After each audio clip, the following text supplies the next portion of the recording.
why certain spaces are created particularly for spiritual growth, to sustain and nourish spiritual aspirations, which is innate in every human being.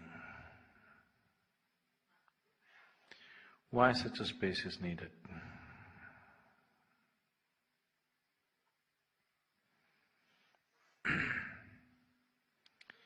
Because once we create a place where 100, 200, 1,000 people have to live together, it comes with its problems. You cannot avoid the problems. If you have to put 1,000 people in one place,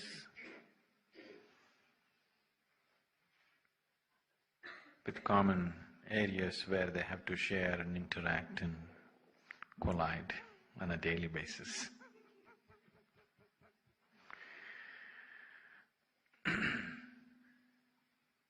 There are bound to be problems.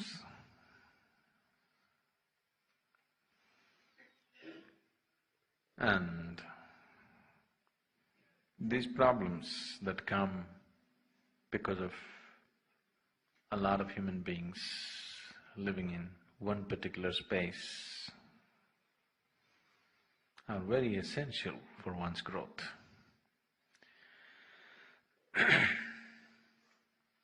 In the sense, like today morning we were in the teachers' meet and we were looking at this. A couple of generations ago, everywhere, but especially in this culture, people lived in large families.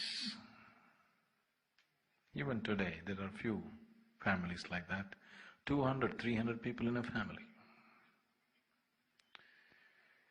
If 200, 300 people have to live in one house, where every moment you're close to each other in so many ways, even the air that you breathe you have to share with people around you.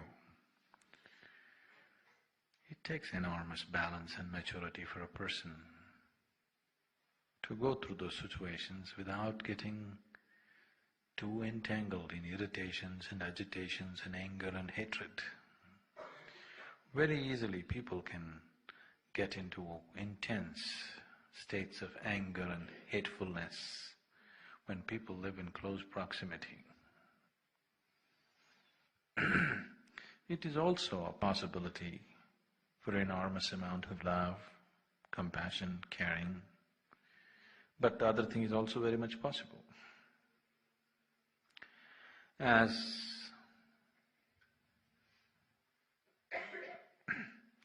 I don't want to blame everything on education, but to a large extent, because the way the modern education is being imparted, slowly living with people is becoming more and more difficult.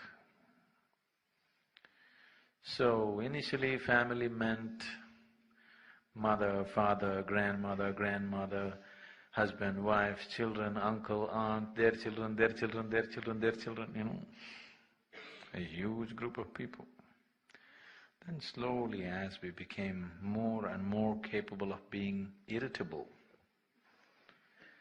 more and more unacceptable within ourselves, more and more individualistic, then we thought family means me, my parents, husband, wife, child.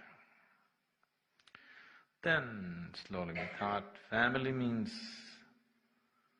we dropped father, mother, the family means just husband, wife, children. Slowly it's going further, in Western societies it's reached a certain point. In large Indian cities also it is going in that direction. Today family means just you. Even two people cannot exist in the same house for long periods of time. Either they have to break up or they have to go away and come back. Of course, they have fashionable names for this. Oh, we need our own space. There's a whole wide space in the existence. Why you need your own separate space? But always I need my own space. So what is it that needs this space? What is this that is constantly clashing with other living beings around us? Definitely this being is not in conflict with anybody. It is only the limited things that we have identified ourselves with which can be conflict with somebody else or something else. Anyway, once a person says, I want to grow spiritually, he is talking in terms of throwing away all limitations and reach towards boundlessness. So if that has to happen, creating a social situation which is a melting pot for everybody, where the situation is such that it is never sufficiently organized so that you don't clash with each other. It is just enough organization so that you're constantly clashing with each other, but still learning to love and care and give the best that you can to everybody around you. This is a carefully crafted situation. Just to keep it sufficiently confused, not allowing it to go into absolute chaos, but enough confusion to frustrate you constantly on a daily basis. Enough confusion to keep you constantly looking, what the hell is all this about? Enough confusion to make you wonder every day, is this all worthwhile? But never enough confusion to make it totally chaotic. Never enough organization to eliminate all confusion and everything crystal clear, no. It takes a lot of effort to keep it in this level of confusion.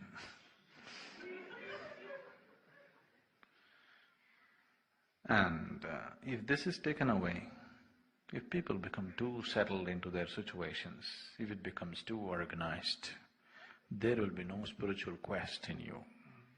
You will become comfortable, settled in your own positions, established as in, certain types of identities.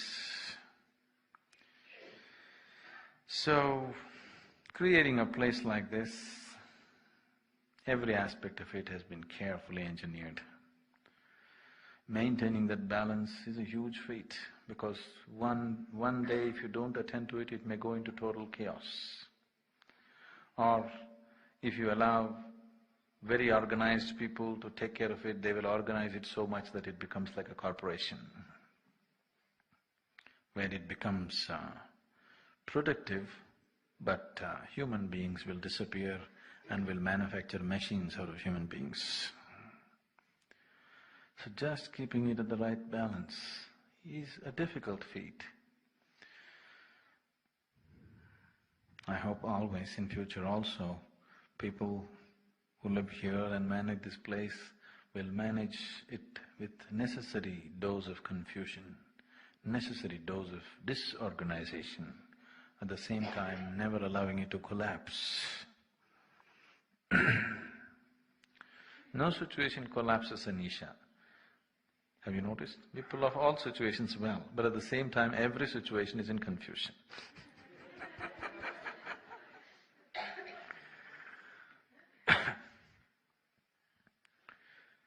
Now, only when people are thinking and looking and constantly not knowing where they belong, their ability to imbibe what is offered to them is best.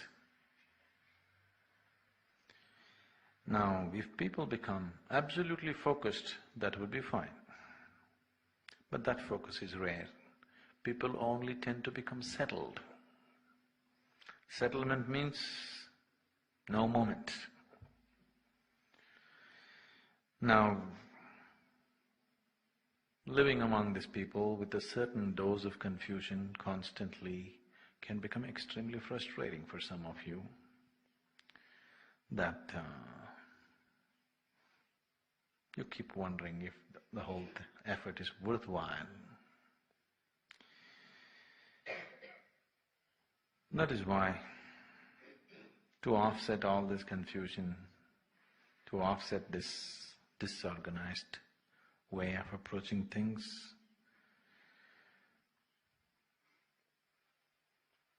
people who come from outside experience Isha as a very well-organized setup, but people who live within always experience it as total disorganization.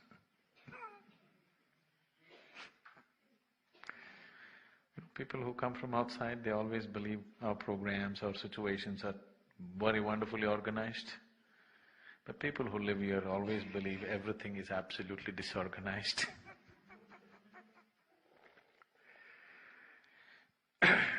So to offset all this, we have invested and loaded this place with a completely different kind of energy. Otherwise, people will not survive this confusion.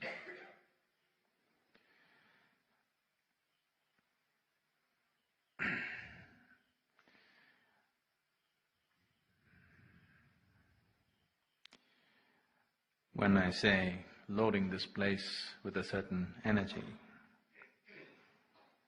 I think many of you should be aware of it, though you don't have a clue how it happens.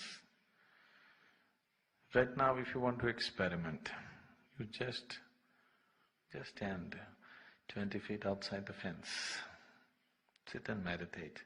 Walk into the fence, sit and meditate, it'll be different. Because we've invested enormous amount of energy to keep this place the way it is. If one allows themselves to melt into it, wonderful things will happen. If you fight it, it'll torture you in every possible way. Because this is not something that you can grasp, this is not something that you can master, this is not something that you can reject. Either you melt into it or you suffer. That's the only way it is. Because the whole spiritual process means just that you're willing to melt away your individuality to experience the universality. If you don't want to melt your individuality, then you should not talk spirituality. You should not seek spirituality because you don't know what you're talking about. If you're just seeking spirituality because it's an in thing in the society right now, then it's a wrong thing to do because you don't know what you're playing with. When you say, I want to become spiritual, you're saying, I want to break all my limitations of being individual. I want to become unbounded. That's the statement when you say, I want to be spiritual. But you want to be spiritual and you want to maintain your limitations.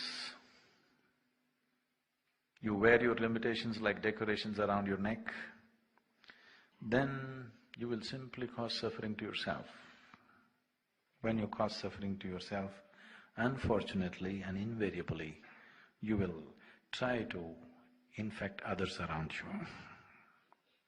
Some of you are doing this constantly. Now, living in a space like this means you have already made up your mind that I want to dissolve, I want to become one with everything, I want to know my ultimate nature. This decision should be made, only then you must enter the space. If this decision is not made, now there are many of you who made this decision on one level. On another level, now when you get entangled with your limitations, when you're at rest, oh, I don't know any spirituality, I don't care for spirituality, I'm here because, I love Sadhguru, that's why I'm here. I don't care for spirituality. Now,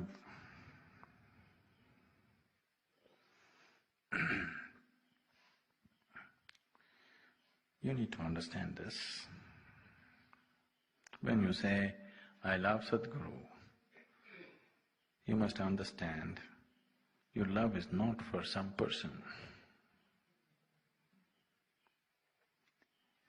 When you say Sadhguru, that means a dissolving agent, a catalyst to dissolve you faster. So if you say, I love Sadhguru but I don't want to dissolve, I don't like spirituality, then either you are mentally deranged or you are somebody who jumps whichever way you like according to your convenience. So both these things are not good. Once you decide to enter a space which is dedicated for a spiritual process, your whole effort should be to dissolve all your limitations. You're on a rail track which goes this way, but you're struggling to go this way. The whole momentum has been pushed this way, the engine is going this way, the bogies want to go this way, then it is only going to create struggle. You will not go this way, you will anyway go this way, but you will go with struggle. Instead of going with joy, you go with struggle. So once you sit with me, that's the only option you have. Whether you like it or you don't like it, I am only taking you this way, towards your dissolution.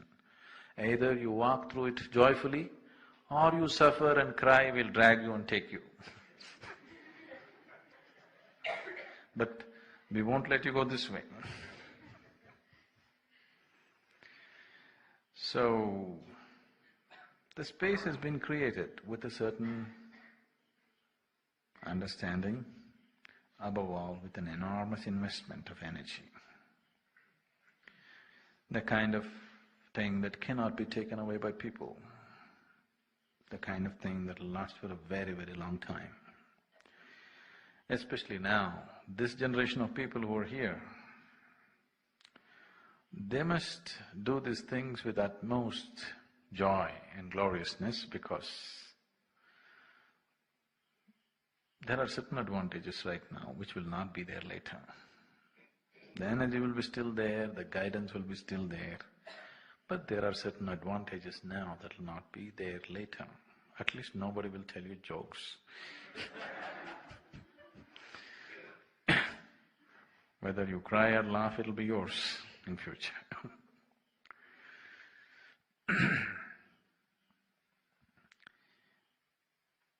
A spiritual process or an ashram generally means to renounce. The moment I use the word renounce or renunciation, people think in terms of how to give up the mother-in-law, how to give up the wife, how to give up all the things that we don't like. How to get rid of something that is burdensome in our lives. This became a joke. People used to travel to Varanasi in India because it's considered to be the holiest of the holy places. When you go to Varanasi, you are supposed to renounce. That was the idea. But people, as usual, have their tricks. So, today there is a custom or a practice going on. People many Hindus travel to Varanasi and they usually give up some eatable that they don't like. Most of the people give up bitter gourd and come. They actually do this. They give up bitter gourd and come. Anyway, they can't stand it. You can give up your neem ball and come. No, renunciation is not about giving up this or that. Renunciation means you have renounced your likes and dislikes. You have renounced your discriminatory process in your mind. There's a very beautiful story. Ramakrishna Paramahamsa used to tell this story very often.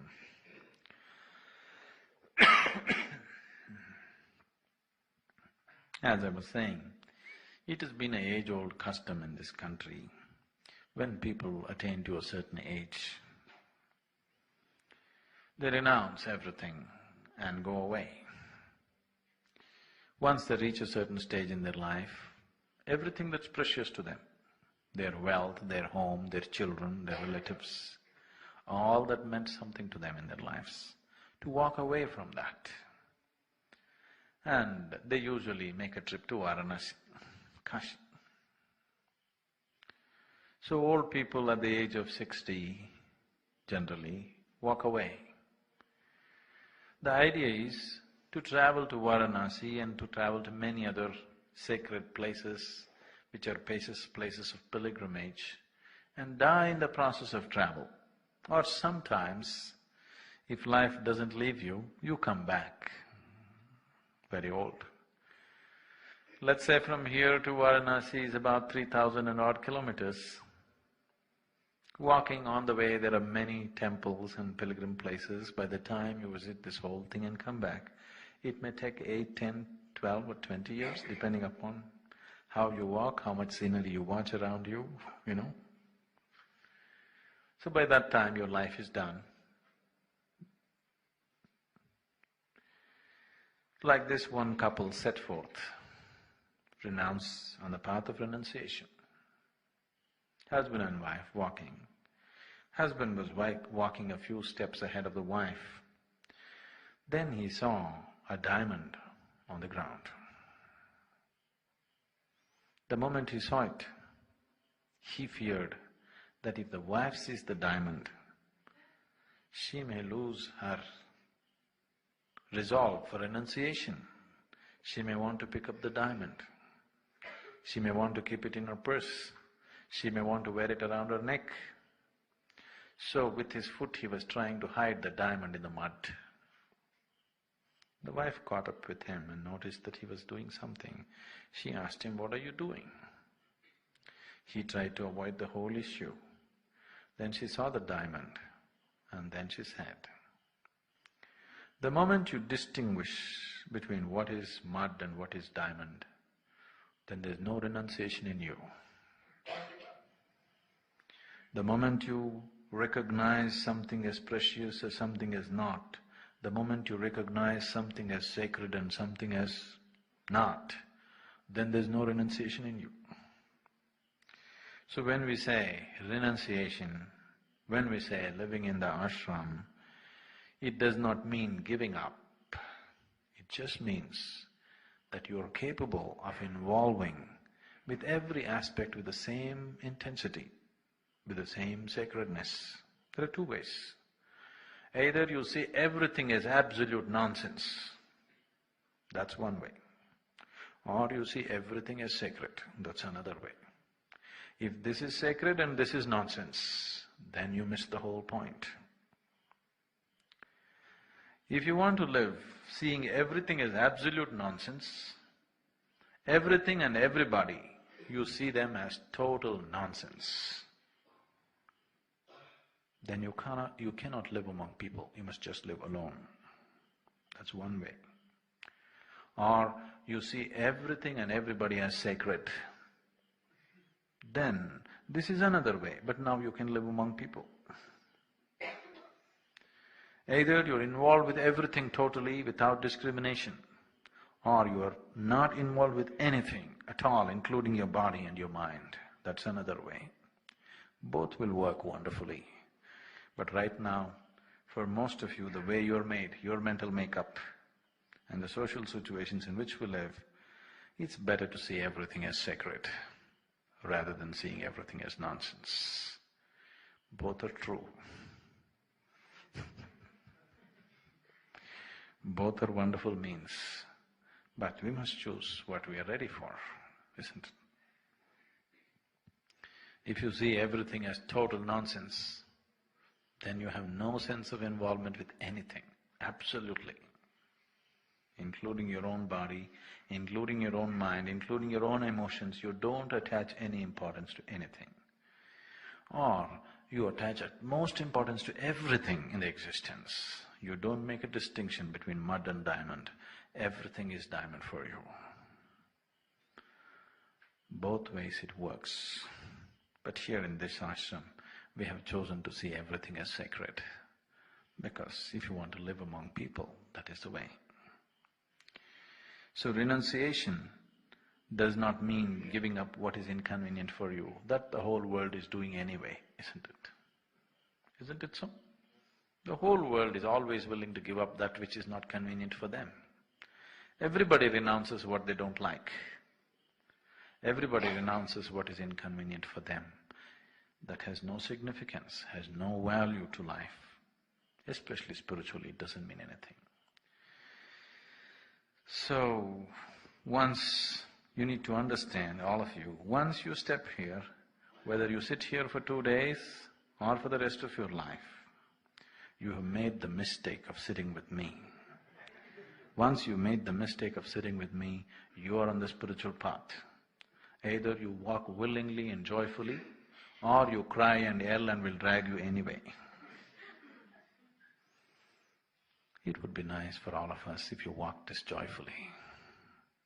It would be pleasant for the world around us if you walk this joyfully. But if you are the crying kind, we'll bear with you, but we'll still drag you on. So,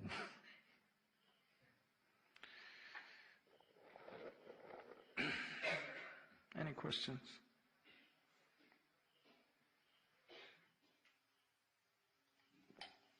Sadhguru, when I take my daily walks, go to Mahamudra, to the Forest Ranger Station and back again. Through where? Mahamudra? Yes. Oh.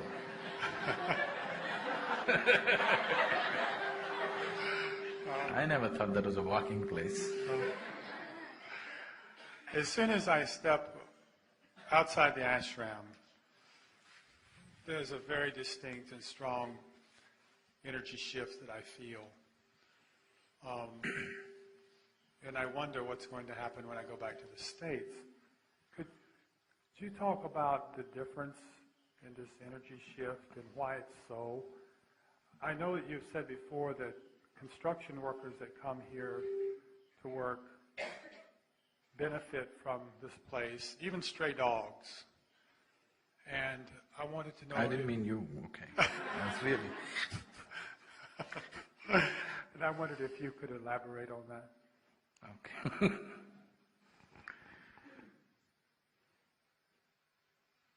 Now,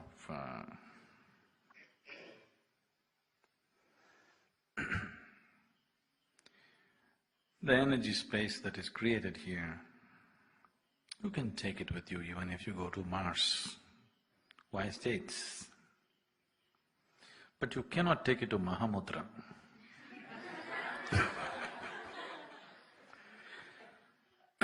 Because obviously, you know this restaurant which is so close by, obviously you are going there because you want a break from the ashram. In your very attitude, you want to get away from this place, that's why you're going to Mahamudra. You can take it to Mars, but you cannot take it to Mahamudra. That's the beauty of the whole thing. So whatever is available here, like you say, you notice a difference. Now, this energy, this space, this support, you can take it anywhere you go. But Mahamudra, no. Not because there is something wrong with that place. It is just that you are going there because you want to escape this. If you want to escape, you escape. What you will escape is just everything that is possible within you. You will escape from that. You will develop strategies of self-defeat.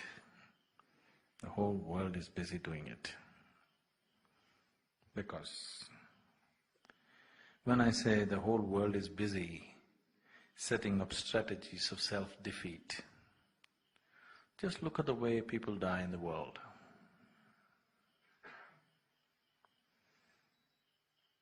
If you are in close quarters with people who die, you will see 90% of the people or even more, Y90 even more, will die the last moment, out of fear, out of total cluelessness, out of total non-control over their own systems. They will die urinating, they will die passing excreta, the last moment. It is not just physical, these things. These things have a lot to do with how established you are within yourself. What you have done to yourself with the process of life. Have you been self-destructive or have you made something out of this? This is… the moment of death is a clear statement. Your whole life you may pretend, but moment of death you cannot pretend. Who you are, death makes a clear statement out of you. So, you want to wait till then and find out, it's up to you. But if you have any sense, you should do something with yourself now, not setting up strategies against yourself. If you try to avoid that which is a means to your ultimate well-being, definitely you're a self-destructive person, isn't it? If you try to avoid it, even if you try to take a break from that which is for your ultimate well-being, then you're self-destructive in some way. Now you want to eat a different kind of food, that's different. You want to breathe fresher air, that's different. You want to get some exercise, that's different. But you want to escape the situation, that's very different. So that's why I said, this space, this energy, you can take it anywhere you go, but only Mahamudra. You can't take it when you're trying to escape it.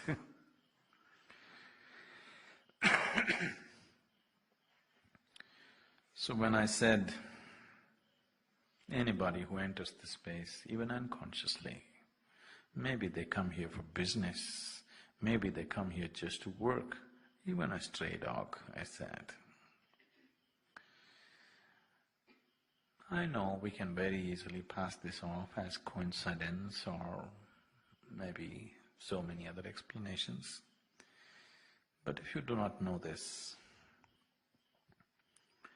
every other farm in this area, see, we are not so large, it's just a small piece of land in terms of animals. Every other farm in this area, with all the securities and electric fences and everything, they have been broken in by animals, wild animals like elephants and other animals. Not once have they done that to the ashram. As you know, our electric fences, ours especially, doesn't work all the time.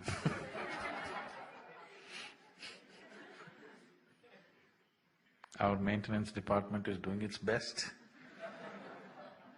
but it doesn't work most of the time. But not once, in 14 years' time, not once, 12 years?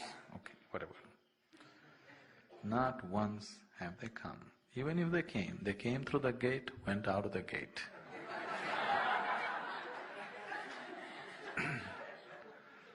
That's extremely good behavior for wild animals.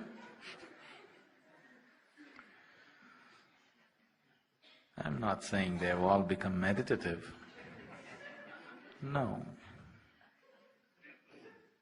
But in some way they're influenced. Or maybe they don't like our food, so maybe they're going to Mahamudra.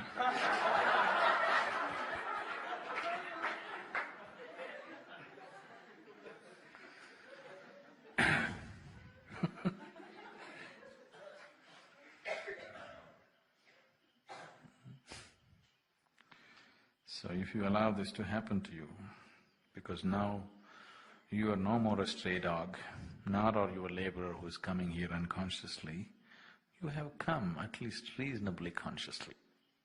You are not all consciousness, but enough consciousness at least to bring you to a place. Once you have that much in you, now there should be no stepping back. Stepping back would be utter foolishness. Now should be no stepping back, just push your gas pedal to the floor and keep it on for the rest of your life. There should be no let up, no brakes, Mahamudra brakes, no, all the time on. You must keep it on because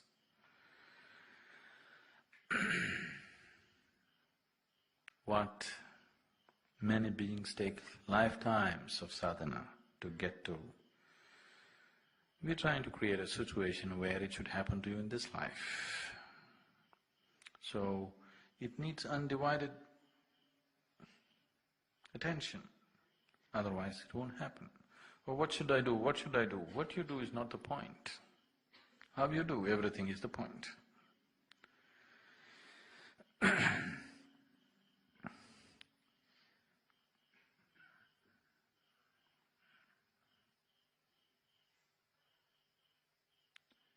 If you start looking at,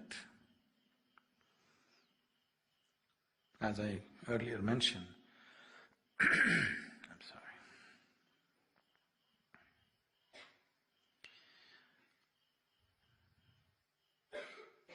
Say living among 100, 200 people on a daily basis, interacting with them on a daily basis, when so many people are there, you know you have to bear with so much. Somebody does not think the way you think, they don't eat the way you eat, they don't wash the way you wash. You know, every aspect. There is every aspect which could irritate you and upset you. People don't think, feel and understand the way you do it. Every human being is different in their own way. And especially now that Isha is also becoming a kind of cultural melting point, you know, they eat differently, they walk differently, they think differently, they feel differently.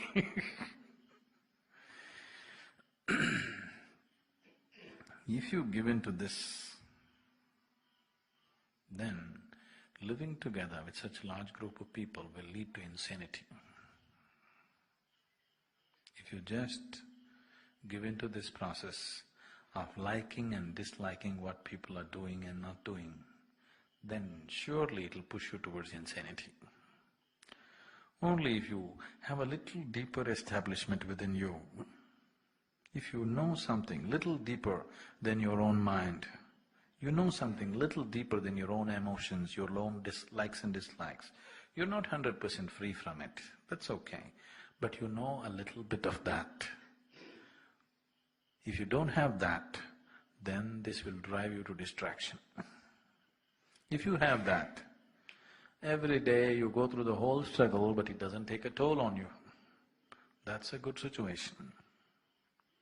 That you are not oblivious to the struggles around you, you go through all the struggles, but still it leaves you untouched. This is good for your growth. If you're oblivious of the struggles around you, that's not good for you. Then you are like a stray dog. A stray dog doesn't know the sufferings that are happening around him. You're aware, you're involved in these struggles, but still you go untouched. That's good. Or if you become a struggle yourself, then again you're lost. So to be involved with everybody's suffering, everybody's nonsense, everybody's limitations, and still to go through it untouched. To have sufficient involvement and caring and everything, but still to go untouched. This is a very good training ground to establish your spirituality. To be spiritual means to know something which is beyond the physical, to know something which is beyond this mind and this body. So, whether you know something beyond your mind and body or not, here every day people are testing you out. If you do not know anything beyond your body and mind, then you will become immense suffering in this place. If you know a little bit of something beyond this body and mind, then you see, you go through everything, it's okay. We will never let it collapse, we will never make it totally chaotic, just a right spice of confusion. Because when you're confused, you're looking, you're more alert. When you're settled, that's gone in you. You may feel more comfortable. You may have a false sense of establishment. See, people are trying to achieve this sense of establishment by creating securities around themselves normally. Make a family, secure job, secure life situations, secure social situations. You feel good. But you constantly live with the fear that if any one of these things are taken away from you, you will become upside down. You have noticed, and probably you yourself have gone through this, people who are living wonderfully today, tomorrow simply because somebody died or their property went away or something else happened, you find them absolutely broken and finished. Yes? Haven't you seen this again and again in the world? Or probably you yourself have gone through this.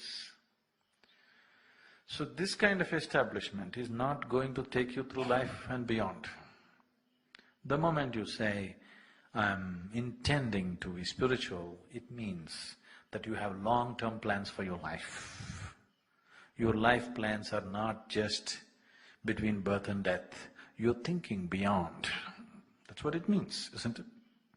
Once you start thinking beyond the body, that means you have very long-term plans for your well-being. Yes. You're not settling for short-term plans, you have very long-term plans about yourself. So if that is so, the most important thing is to at least establish a little piece of something in you which is beyond your body and your mind. If you don't have that, this place will be a huge suffering. So if you're suffering, you must know that you need to do some sadhana to establish something within you, not to fall upon somebody, not to bite at someone who is around you, not to complain about everybody around you.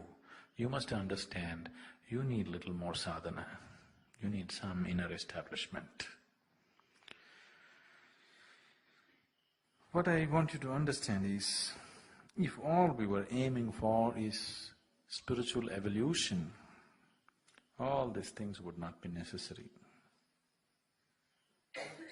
Some simple process, slowly you would evolve. We are doing all these things where if you are not in the experience, if you look at it, seem to be violent and insensitive. We are doing all these things because we are not looking for evolution.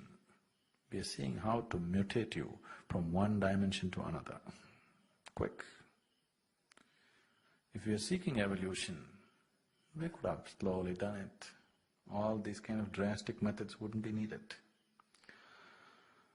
I would become even more drastic by nature, by my understanding, and left to myself, I would be maybe many-fold more drastic. But this is how much the social situations allow. If you go one step forward, there'll be too much problems. So, in a certain way, I'm terribly held back because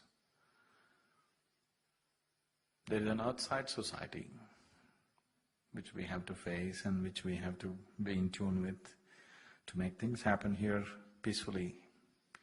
And now all of you have become your own kind of society. So you don't need any external, you're not reading newspapers or magazines, so no outside gossip is coming. But you have sufficient gossip inside the ashram, isn't it? Isn't it so? So this has become a society of its own. So even this society, unfortunately, is not 100% open to everything. Even here we have to do things carefully. That's very unfortunate, but that is the realities of life. I'm not a dreamer, So, we're just doing work just to the extent. If you push it a little more, there are many people here who will get very upset about little things. So to maintain this social order and the larger social order, it's a huge compromise. The outside society situations we can't change overnight, it's not in our hands. But if this society becomes more mature, more understanding, more centered within themselves, not bothering and meddling with what's happening with somebody else, I could become a little more drastic, become a little more forceful, make growth a little more compulsory. Even now it's compulsory, but I could make your growth so much more compulsory that you cannot escape it, if you allow me a little more freedom as to what I can do here and what I cannot do here. Don't bring all the limitations of social living that exists in the outside society into this situation. Here at least, let people be the way they want to be. We don't,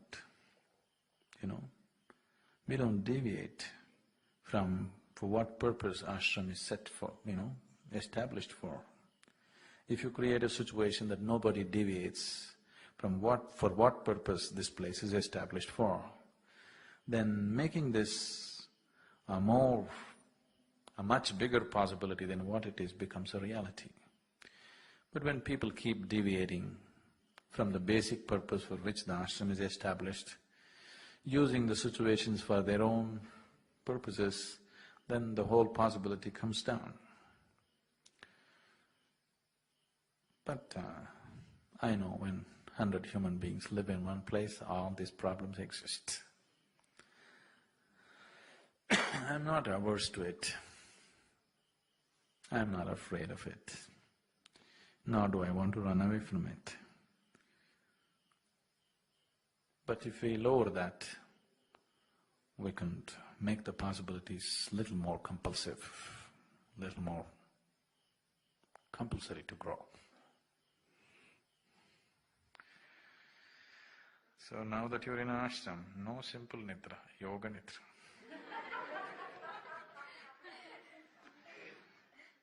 You don't know what's yoga nidra? Nidra means sleep, yoga means you know. So, when you sleep, you simply sleep. Don't try to do any funny things with it. Like I was telling them in the morning, I know you have been told, before you go to sleep, somebody tells you, sweet dreams. Okay, nightmares.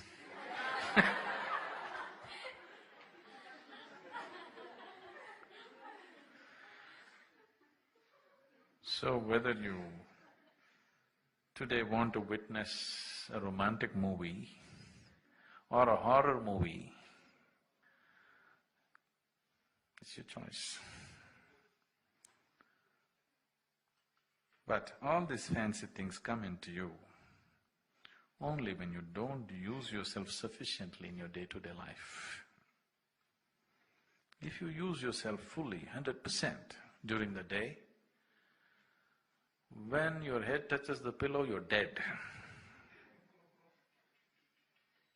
The next thing is only peacock in the morning. Then you simply sleep. It's very important. If you want to be spiritual, you learn to do everything simply, the way it is. If you eat, you simply eat. But you have always been told, having a dinner means you have to make much conversation to make the food tasty. It speaks badly of the cook, but you have to do many things along with it. No, because every aspect, if you look at it, if you simply do it, it can become a tremendous possibility. For example, eating. Eating means what? taking a little bit of food, which is a piece of earth, taking a piece of earth and making it into yourself, not a small process, a tremendous process, isn't it? Something that is not you is becoming you. It is the very basis of your spiritual longing is just this. You want to experience everything as yourself. The very basis, the engine that fires the love in you, the engine that fires the sex in you, the engine that fires all the emotions in you, all the greed in you, all the ambition in you, is just this, that you want to experience something which is not you as yourself.